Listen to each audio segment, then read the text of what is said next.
విశ్వకర్మ అంటే పరమాత్మ. ఇది చాలా ఆశ్చర్యకరమైనటువంటి తత్వం. పంది కడుపున పంది పుట్టాలి, పిల్లి కడుపున పిల్లి పుట్టాలి, మనిషి కడుపున మనిషి పుట్టాలి. ఎవరు నిర్మాణం చేస్తున్నారు ఇవన్నీ? ఆ నిర్మాణం చెయ్యడం కూడా ఎంత గొప్పగా నిర్మాణం చెయ్యాలి. ఎవరు అనుభవించినా లోపల ఒక ఆత్మయే ఉండాలి. ఏ ప్రాణి రానివ్వండి, రెండే అనుభవించాలి, సుఖము దుఃఖము. ఈ రెండు కన్నా మూడోది ఉండదు అనుభవించడానికి. ఈ సుఖ దుఃఖములను అనుభవించడానికి 3 గుణములతో తిరుగుతుండాలి: సత్వము, రజస్సు, తమస్సు. ఎవరొచ్చినా ధర్మ అర్థ కామ మోక్షములు చతుర్విధ పురుషార్థముల కొరకే. శబ్ద స్పర్శ రస రూప గంధములనేటటువంటి 5 తన్మాత్రల చేత అనుసంధానం జరుగుతూ ఉండాలి. పంచేంద్రియములు ఒక మనస్సు అనేటటువంటి 6 సంఘాతమై ఉండాలి. చర్మము, రక్తము, మాంసము, కొవ్వు, అస్థి, శుక్ల, మేధ అనబడేటటువంటి 7 పదార్థములు ఎక్కడ ఏది ఎంతంత ఉండాలో అంతంత ఉండాలి. కూర్చోడానికి అనువైనటువంటి రీతిలో కొవ్వంతా పుష్ఠభాగంలో ఉండాలి. ఈ మాంసము కొవ్వు వచ్చి గుండెల దగ్గర చేరిందనుకోండి, బైపాస్ చేయించుకోవాల్సి వస్తుంది. ఎక్కడ ఏది ఉండాలో అంతంత అక్కడక్కడ ఉండాలి. అందుకని ఈ చర్మము కింద మళ్ళీ మాంసము, ఈ మాంసము కింద కొవ్వు, ఈ కొవ్వు లోపల నరములు, అందులో ధమనులు, శిరలు, వీటిలో రక్తం. శిరస్సు దగ్గర నుంచి పాదం వరకు ఒక్క క్షణం ఆగకుండా వెంట్రుకలంత సన్నగా ఉండేటటువంటి రక్తనాళములలో నిరంతరము రక్తము తిరగడానికి వీలుగా ఒక మోటార్ పనిచేస్తూనే ఉండాలి. గుండె ఎవరు వేస్తున్నారు? 4 రోజులు ఊరెడితో మోటార్ వేసి స్విచ్ మర్చిపోయి వెళ్ళిపోండి, ఇంటికి వచ్చేటప్పటికి కాలిపోతుంది. ఎన్నాళ్ళ నుంచి పనిచేస్తోంది ఈ మోటారు? అది పనిచేస్తూనే ఉండాలి. ఎవరు నడిపిస్తున్నారు ఇదంతా? ఇలా నడిపిస్తున్నవాడెవరో, దీన్ని ఇంతలా నిర్మిస్తున్నవాడెవరో. ఇందులో మళ్ళీ దీనికి 9 కన్నములు ఉండాలి. 2 కళ్ళు, 2 ముక్కులు, 2 చెవులు 6, నోరు 7, మలద్వారం 8, మూత్రద్వారము 9.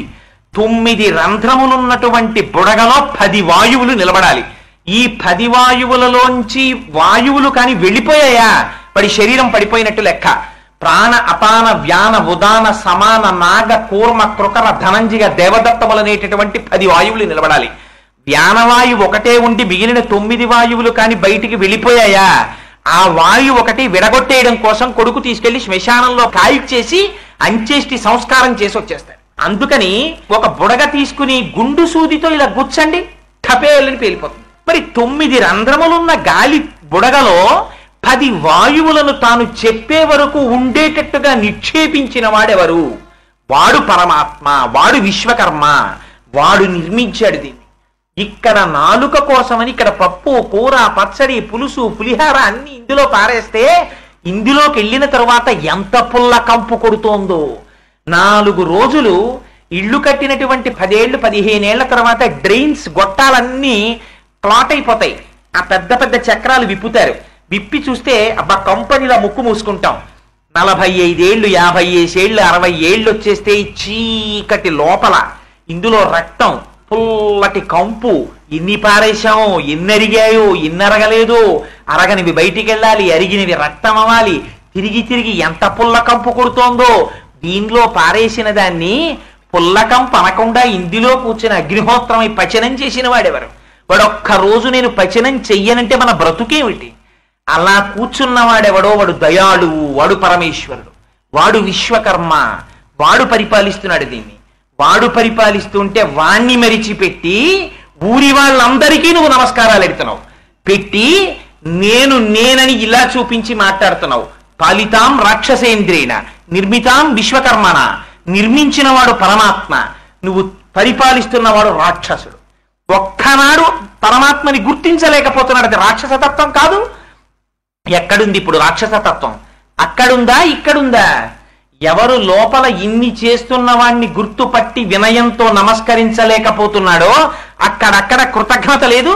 అందుకని పాలితాం రాక్షసేంద్రేణ నిర్మితాం విశ్వకర్మణ ప్లవమానామివాకాశే దదర్శ హనుమాన్పురి.